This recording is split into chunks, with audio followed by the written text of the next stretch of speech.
There is one small word buried in the book of Job that almost nobody slows down to read. It is not a name. It is not a doctrine.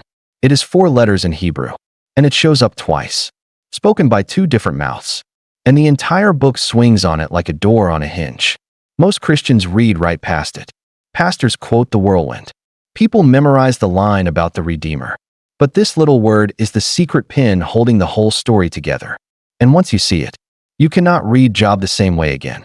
So before we get to the suffering and the ash heap and the long arguments, I want to show you the word, because everything else in this book is bending around it. Here is the thing most people get backwards from the very first scene. The common version of the story goes like this. There is a good man. An enemy attacks him. God allows the suffering. The man holds on.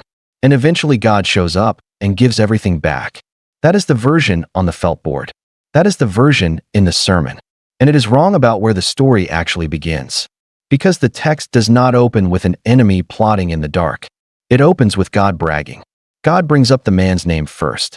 The sons of God present themselves before the Lord. The accuser is standing among them.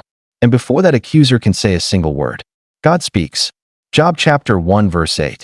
Have you considered my servant Job, that there is none like him on the earth, a blameless and upright man, one who fears God and shuns evil? Did you catch that? God names him. God praises him. God puts him on the table. The man did not get noticed because he sinned. He got noticed because he was good. And the figure standing in that council, the one we usually picture with horns and a pitchfork, is not what you think either. The Hebrew does not give us a proper name. It says Ha-Satan, with the article attached to the front. The accuser, the adversary. It is a title, not a person you would recognize from a cartoon. Think of a prosecuting attorney standing in a courtroom, a member of the heavenly court whose job is to question, to probe, to find the cracks. And when he finally opens his mouth, his question is far sharper than people realize. Job chapter 1 verse 9. Does Job fear God for nothing? Now stop. Right there. The phrase for nothing is one word in Hebrew. Chinnam. It means freely, for no reason, without cause, with nothing in it for you. And this is the word. This is the word most Christians never notice.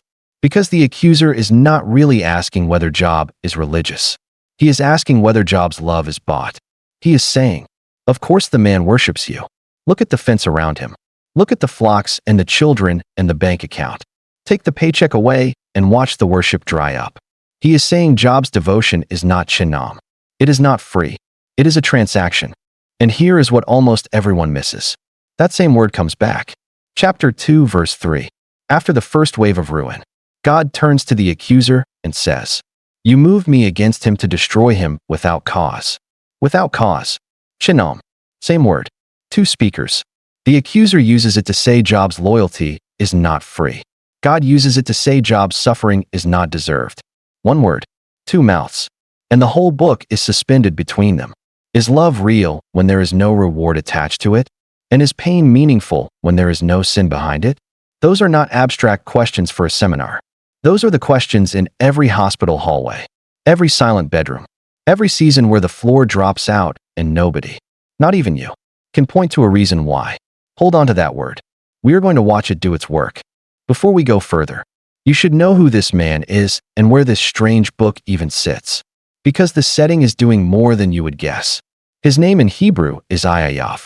The most widely accepted link traces it to a root that carries the idea of being treated as an enemy, being hated, being the target.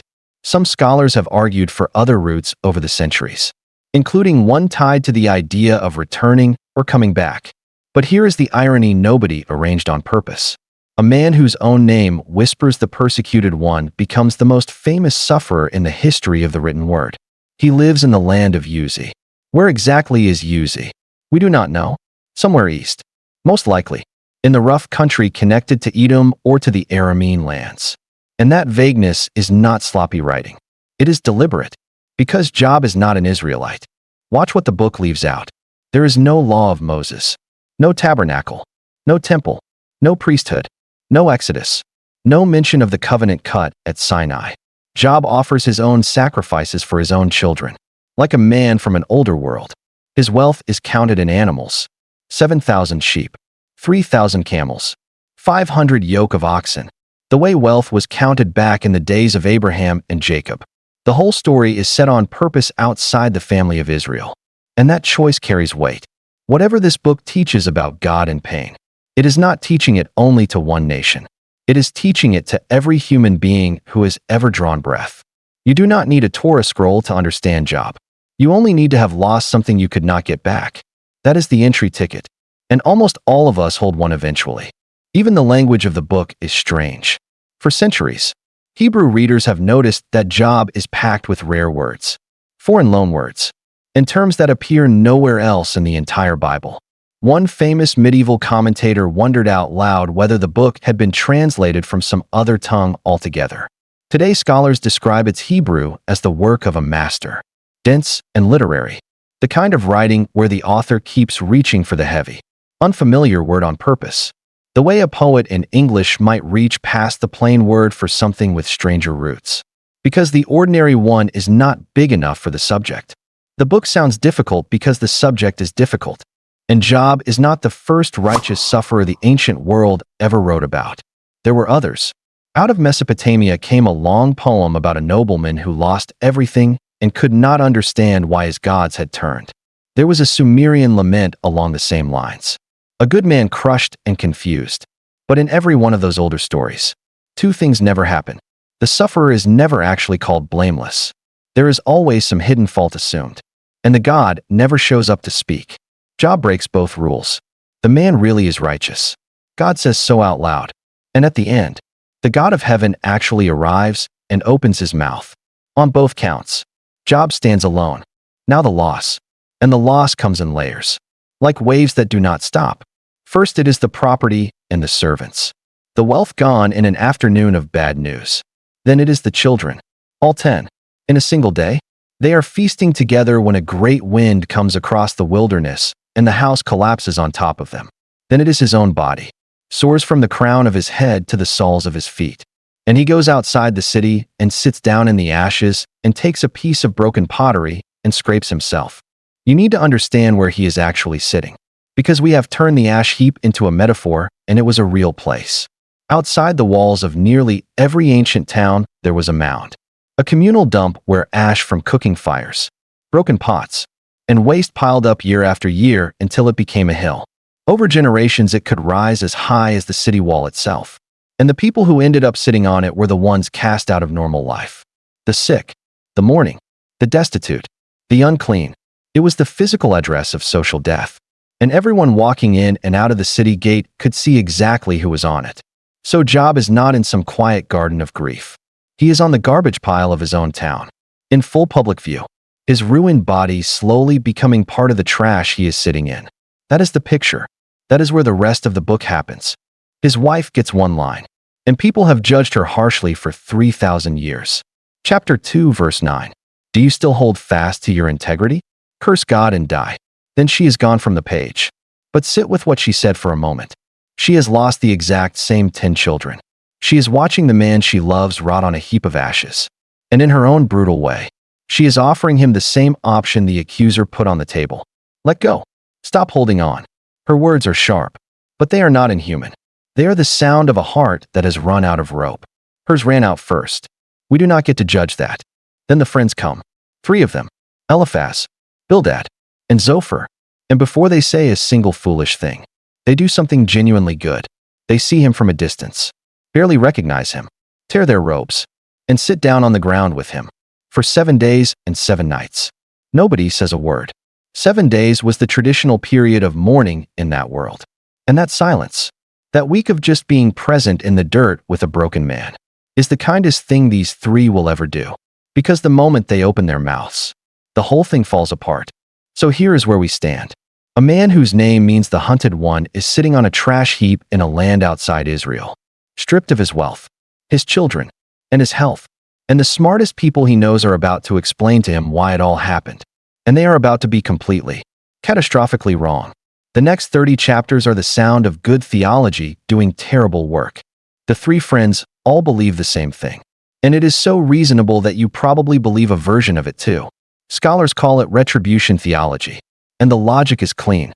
God is just. Justice means the good are rewarded and the wicked are punished. Job is being punished. Therefore Job must have done something wicked. Find the sin. Name it. Confess it.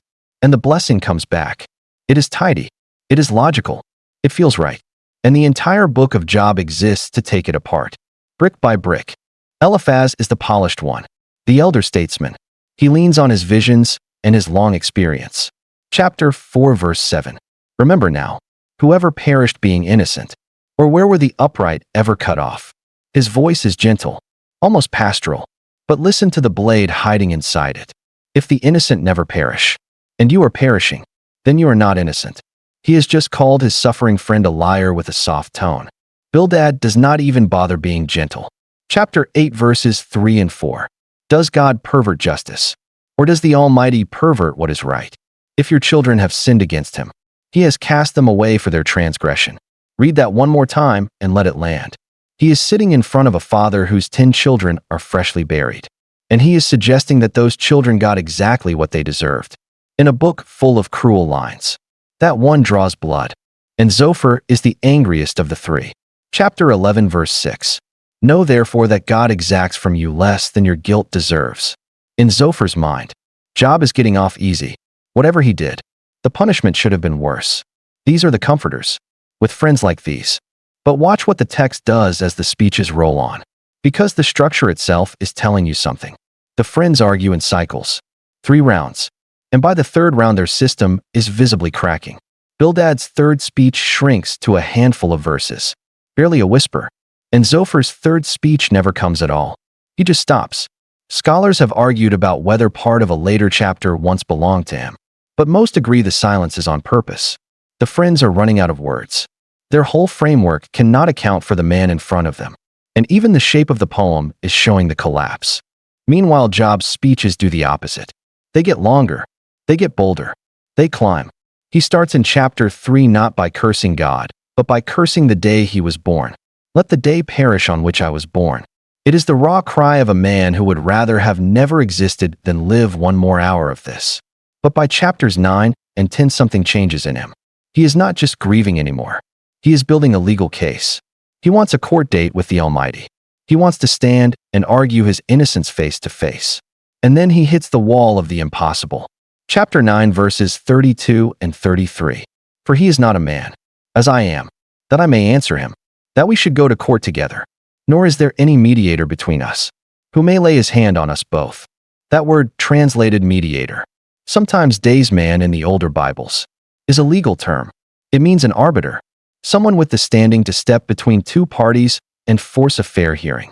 Job is saying, I need someone who can put one hand on me and one hand on God and make us both listen. I need a referee. And there is none. Mark that.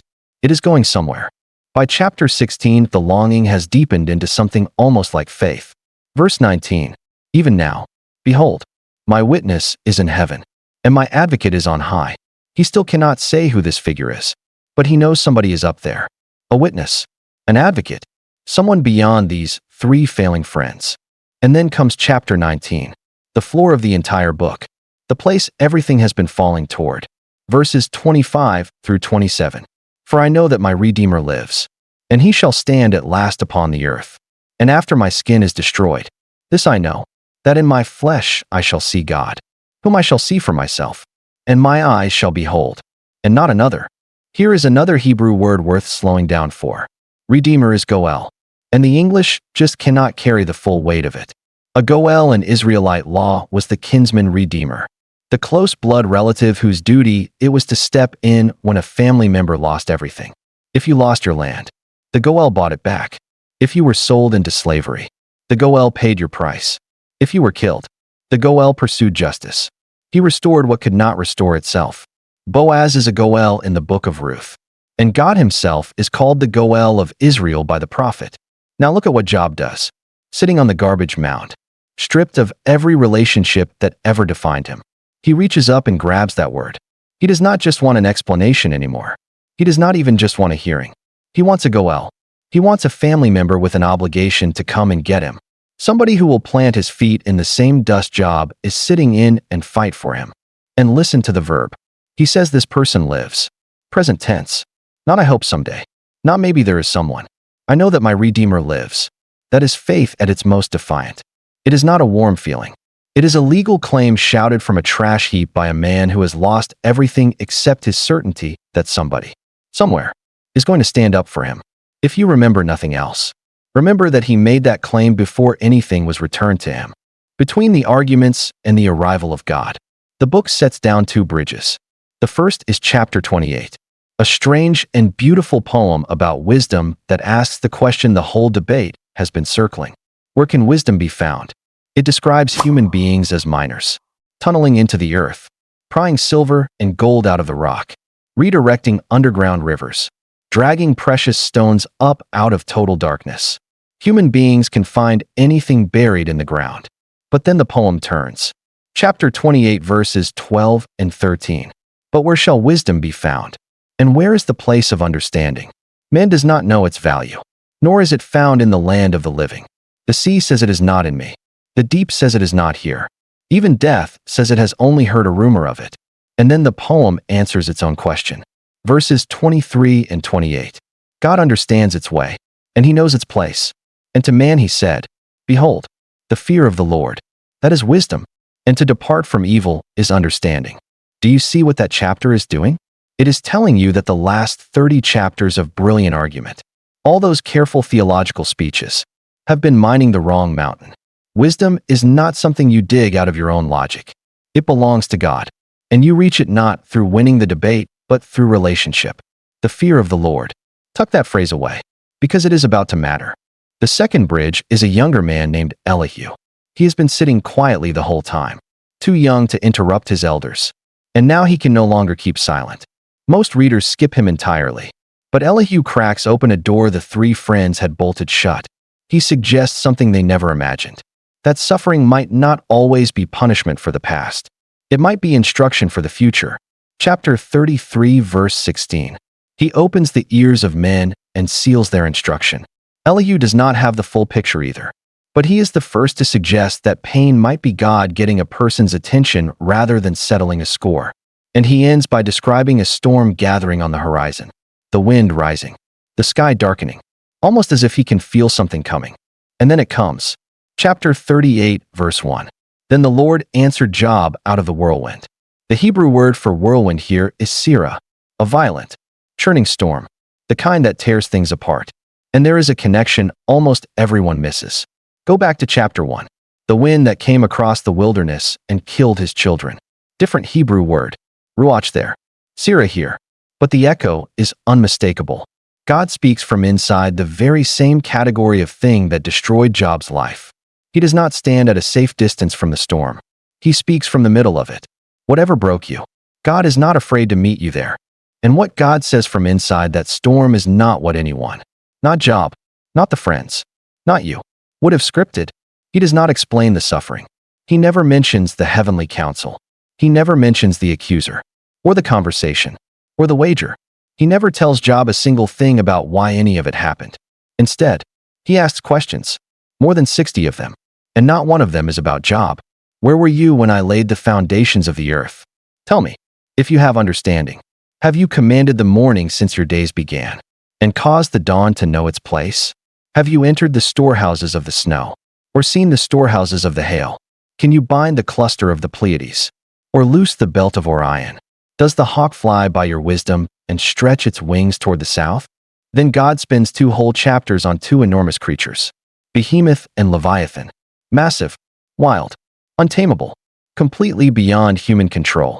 People have argued for centuries about what they are. A hippopotamus, a crocodile, ancient monsters, symbols of chaos itself. But their job in the speech is not really in dispute. They exist. They are powerful. No human runs them. And God made them on purpose and calls them good. So what is God actually doing? He is not answering the question. He is changing the entire category of the conversation. Job asked, "Why am I suffering?" And God answers, in effect, "Do you have any idea what kind of universe you are standing in? Do you know who holds it together? Have you ever seen what I see?" The move is not from a wrong answer to a right answer. The move is out of the realm of answers altogether and into the realm of encounter.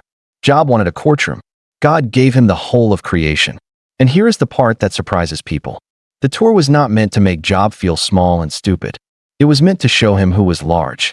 Because that, in the end, is what Job had actually been asking for. Go back and read his speeches. Chapter 23 verse 3. Oh, that I knew where I might find him, that I might come even to his seat.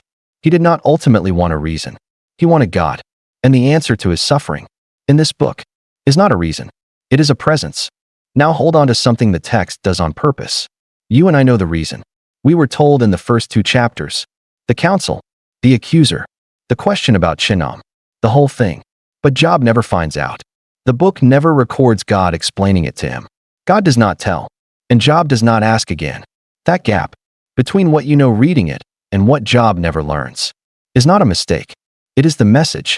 Sometimes the reason exists, and it will never reach you. Sometimes the explanation is real and true, and you will go to your grave without ever hearing it. And the actual question the book is asking is this: can you trust the person of God when the information of God is missing? Is he enough? By himself, with no chart and no diagram and no answer? Job's response lands in chapter 42. And these few verses have been chewed over for 3,000 years. Verses 5 and 6. I have heard of you by the hearing of the ear, but now my eye sees you. Therefore I abhor myself, and repent in dust and ashes. The first half is the clear part.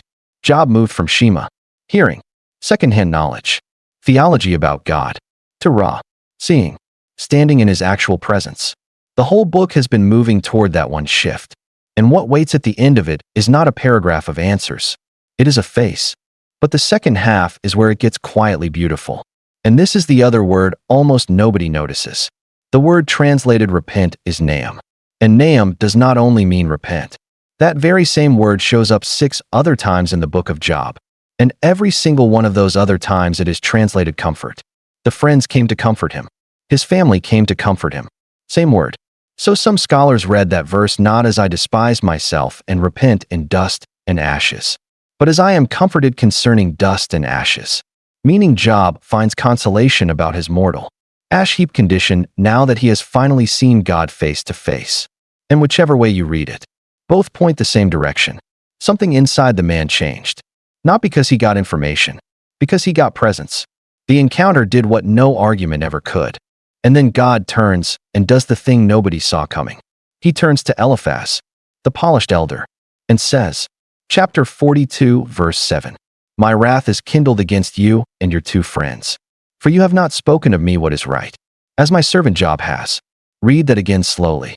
The friends, who defended God, who built airtight, logical, theologically respectable cases for divine justice, got him wrong.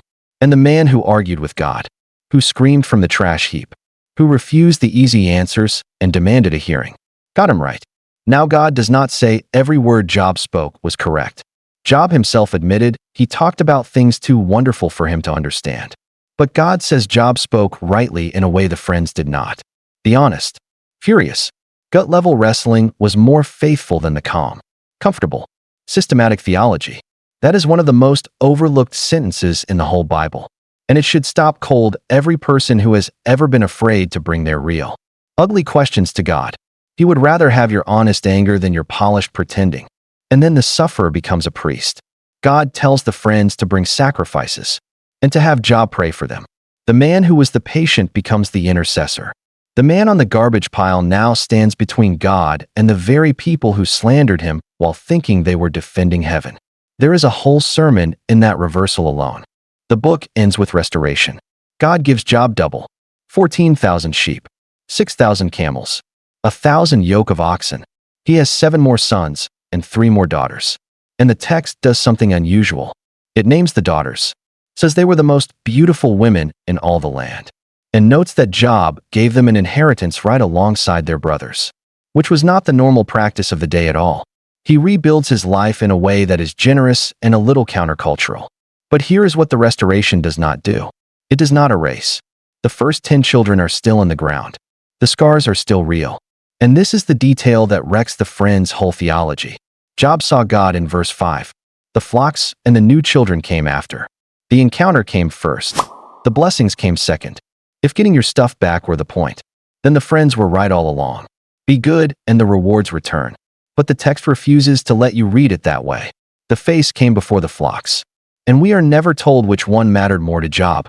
I think if you asked him, he would have said it was the face. Now follow the thread, because it ties together across the whole Bible. Job asked for a mediator, someone who could lay one hand on God and one hand on a man and bridge the gap. He asked for a Goel, a kinsman redeemer who would stand in his dust and fight for him. He asked for a witness in heaven and an advocate on high. And every single one of those roles, the arbiter, the redeemer, the advocate, gets filled in the New Testament by one person. 1 Timothy chapter 2 verse 5. For there is one God, and one mediator between God and man, the man Christ Jesus. 1 John chapter 2 verse 1. If anyone sins, we have an advocate with the Father, Jesus Christ the righteous. And Hebrews chapter 7 verse 25 says he always lives to make intercession for those who come to God through him. And he did not explain suffering from a safe distance. He walked into it. The one who made Behemoth and Leviathan. The one who laid the foundations of the earth and told the sea where to stop. Let himself be stripped the way Job was stripped. Of his reputation, of his clothing, of friends who understood, even of the felt presence of God. My God, why have you forsaken me? Is the cry of someone living inside Job's exact question. And the answer to that cry, just like in Job, was not a sentence of explanation. The answer was a resurrection. The Goel Job reached for in chapter 19 is alive. He did stand on the earth. He does advocate. And he is not finished yet. So let me bring you back to that mound outside the city. Because that is where this all happened. Year after year the ashes piled up. The broken pottery. The refuse of 1,000 ordinary days. Until the heap became a permanent fixture of the landscape. Sometimes taller than the walls themselves. Archaeologists have dug into these mounds all across the ancient Near East. And whoever sat on one was visible to every single person walking in or out of the gate. It was the most public ruin a human life could occupy. And Job sat there, covered in sores, scraping his skin with a shard of the same kind of broken pottery that made up the hill beneath him. He was sitting on the wreckage of daily life, and his own body was becoming part of it. And that, precisely that, is where God chose to meet him. Not in a temple, not in a clean and holy place. On the trash heap, with the wind rising and the sky going black. So here is the choice the book sets in front of you. And it really is a choice. If you are waiting for God to hand you the reason your life cracked open, the book of Job does not promise he will. It promises something harder to swallow and, in the long run, far more able to hold you. It promises that he will come, not with a chart, not with a tidy explanation, with himself. The friends had answers and got him wrong. Job had questions and got him right. And somewhere in the crash between Job's why and God's where were you? Something shifted that no answer could have moved. The circumstances stayed the same. The man inside them did not. He went from hearing about God to seeing him, from theology to presence. And it was enough. Not because the ache stopped. The text never says the ache stopped. It was enough because the one behind the silence finally spoke. So which one will you be? The friend who explains, or the man who wrestles? The one who defends a God he has only heard about, or the one who refuses to let go until he sees him for himself? Because the book is clear about who walked away right. And there is one last thing to carry with you. And it is hiding in that word Nahum, the one we found at the end. That same root shows up later in the prophet Isaiah, chapter 40 verse 1, where God says, Comfort, comfort my people. The God of Job is the God of comfort. And comfort in Hebrew was never a soft feeling. It was someone drawing close enough to share the weight. The kind of nearness that sits down with you on the heap of everything broken and does not get up and leave. So if you are sitting in a season that makes no sense, on your own pile of ashes, in full view of everyone, watching the wind rise, hear this. The God who never answered Job's question answered something better. He answered the man asking it. And he answered him by showing up. May the God who speaks from the whirlwind meet you in the middle of yours.